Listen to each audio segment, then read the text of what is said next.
뿌리 깊은 나무가 바람에 쉽게 넘어가지 않는 것처럼 신앙의 뿌리가 든든할수록 시험과 역경을 이겨낼 수 있는 힘을 얻게 됩니다. 2025년 신앙의 기초를 튼튼하게 하기 위해서는 우리의 믿음 체계를 돌아보고 우리가 믿는 바를 더욱 굳건히 붙잡아야 합니다. 성경의 가르침을 이론적으로 체계화한 학문이 조직신학입니다. 조직신학은 신론, 인간론, 기독론, 구원론, 교회론, 종말론 이렇게 모두 6개의 분야로 이루어져 있습니다. 6개의 조직신학 분야에서 가장 중심적인 역할을 하는 것이 기독론, 영어로 크리스톨로지입니다. 기독론은 기독교 신학 이론에서 가장 중요한 사람으로 비유하면 등뼈와 같은 역할을 합니다. 오늘 우리가 함께 읽은 로마서 1장 3절 4절은 우리의 믿음의 대상인 예수 그리스도, 즉 조직신학의 기초인 기독론, 크리스톨로지를 단 한 문장으로 요약하여 가르쳐 줍니다. 기독교 역사에서 가장 논란이 많았고 제대로 이해하지 못함으로 이단성 시비가 가장 많았던 신학 주제가 그리스도 본성에 관한 것이었습니다. 인간의 이성으로는 이해하기 어려운 그리스도의 본성에 관하여 3절과 4절에서 분명하게 또 간단하게 설명하여 줍니다. 그의 아들에 관하여 말하면 육신으로는 다윗의 혈통으로 나셨고 성결의 영으로는 죽은 자들 가운데서 부활하사 능력으로 하나님의 아들로 선포되셨으니 곧 우리 주 예수 그리스도시니라. 이 말씀은 예수 그리스도의 위격에는 하나님으로서의 신성과 인간으로서의 인성이 있다는 것을 가르쳐 줍니다.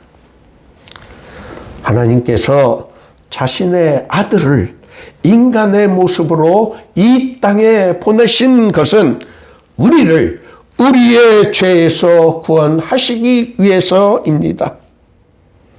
바울 사도는 로마서에서 율법 외에 한 의가 나타났으니 율법과 선지자들에게 증거를 받은 것이라 라고 하였고, 예수는 우리가 범죄한 것 때문에 내죽이 되고 또한 우리를 의롭다 하시기 위하여 살아나셨다라고 복음을 설명하였습니다.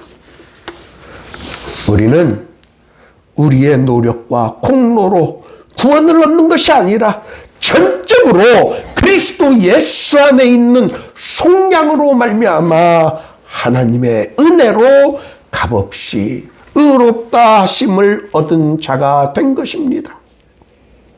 이 진리를 바울 사도는 로마서에서 체계적으로 설명하여 준 것입니다.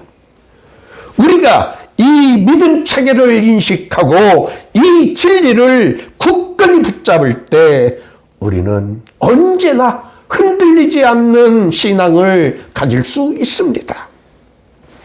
이 흔들리지 않는 믿음을 갖기 위해서는 우리는 우리의 신분을 분명하게 깨달아야 합니다.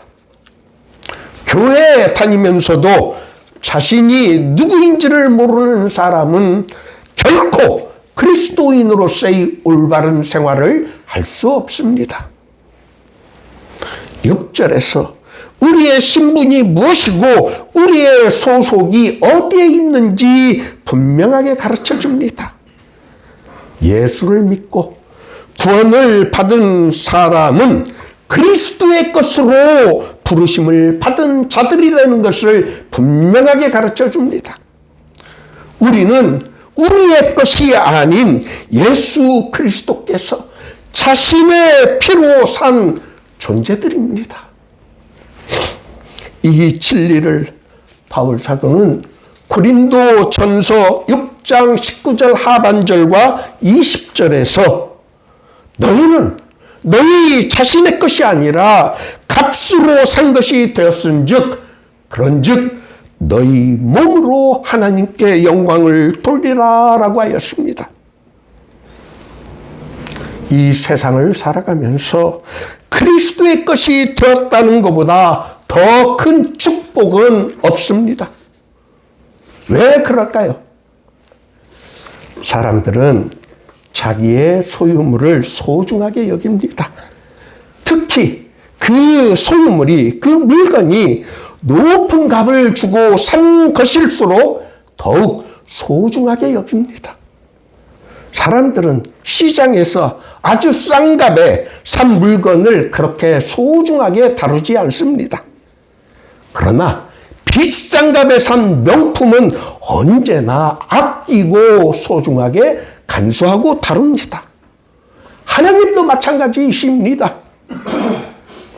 우리는 하나님께서 자기 아들 예수 그리스도의 십자가의 보혈이라는 어마무시한 비싼 값을 주고 산 그 무엇과도 바꿀 수 없는 소중한 가치 있는 존재들입니다. 우리는 하나님께서 자신의 가장 소중한 아들을 주고 사셨기 때문에 하나님께서는 우리를 언제나 소중하게 여겨주십니다. 우리를 비교할 수 없는 비싼 값으로 사셨기 때문에 하나님께서는 우리를 소중히 여기시고 언제나 우리를 안전하게 보호해 주십니다.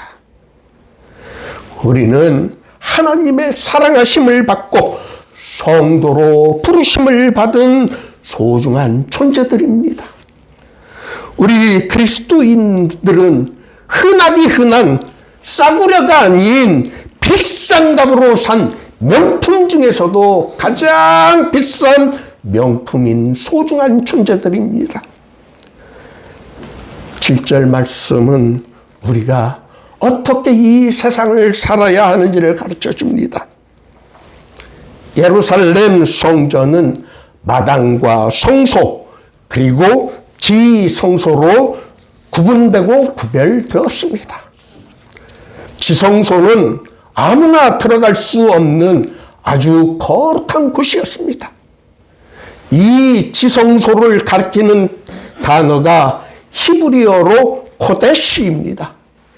이 히브리어 코데시를 헬라어로 옮긴 것이 하기오스입니다.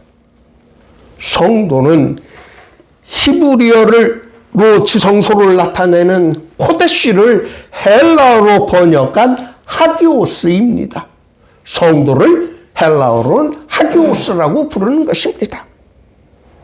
예수를 믿고 교회에 출석하는 사람을 성도, 하기오스라고 신약 성경에서 표현한 것은 예수를 믿는 성도들의 인격과 신앙이 어떤 모습을 지내야 하는지를 우리들에게 가르쳐 줍니다.